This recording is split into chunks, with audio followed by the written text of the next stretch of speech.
It is 2022. The Great Loot Box War is going on. Command has come from the European Union to destroy just one thing: anti-consumer practices.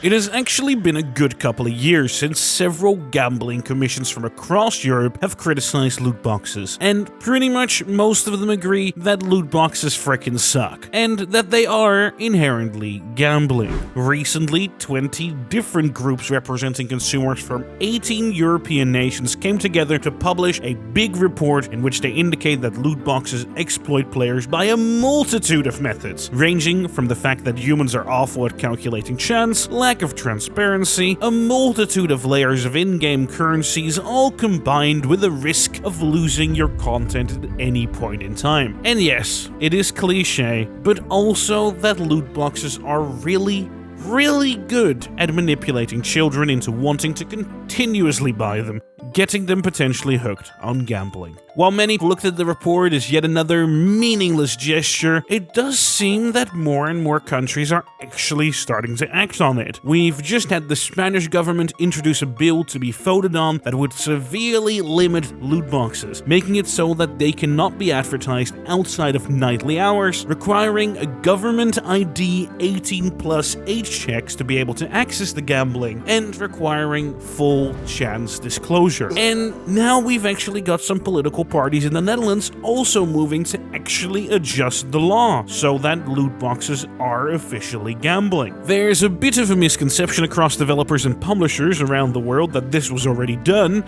It wasn't. EA actually ended up winning their lawsuit and successfully argued that FIFA doesn't contain gambling under the current law in the Dutch court. The court agreed and found that the current Dutch law only requires a gambling license if gambling is its own standalone product. Thus, even if you have loot boxes and those loot boxes are considered gambling, them being inside of a non-gambling product somehow makes it okay.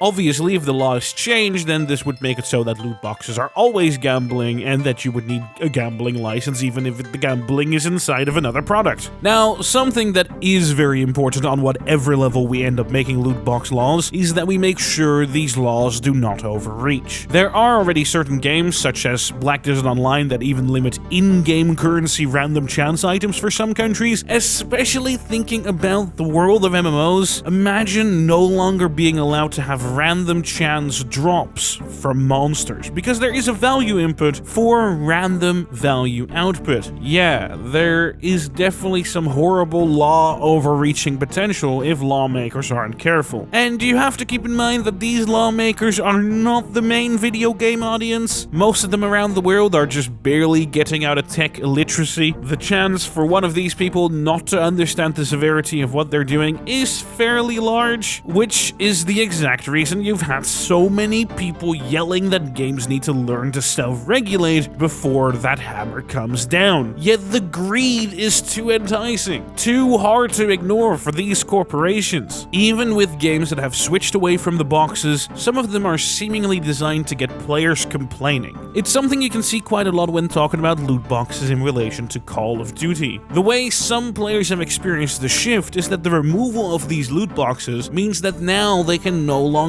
earn cosmetics for free, which is actually kind of true. The two main sources of getting cool cosmetics now in Call of Duty are to get the paid battle pass or buy them directly from the microtransaction store, and they aren't sold for pennies. The majority of them are 10 to 20 bucks. Whereas in the past, a player would earn a steady stream of loot boxes that would also give them a slow drip feed of random cosmetics, which obviously sometimes, if you've just played enough, contains something cool as well. But if you were to think about it, there is little reason why the game couldn't in some way still reward the player with cosmetics in some way, either only having loot boxes for in-game play or allowing players to work towards a cosmetic that they choose for free. But then after all, the franchise has been doing crazy numbers ever since Modern Warfare 2019 came out, and clearly enough people buy full-price microtransactions, myself included. The biggest market affected by this incoming European-sized law changing will likely be the mobile market, where nearly every other game has some kind of gacha system present. If you've ever wondered why many AAA developers are looking so much at mobile, it's because the mobile market revenue numbers are completely mental when compared to regular game releases in many cases. Mobile gamers are also just in general a lot more accepting of the practice, because there never really was a before loot boxes for them. They have only ever known a world where the most power is gained through a 10 pull. If the past couple of years in Belgium and the Netherlands are anything to go by, all these law changes will mean is that slowly more and more countries in the EU are going to be excluded from being published to. At least at first. Because at some point the amount of countries and the amount of market share will be too big to ignore. Too big not to make changes for a pretty significantly sized gaming market.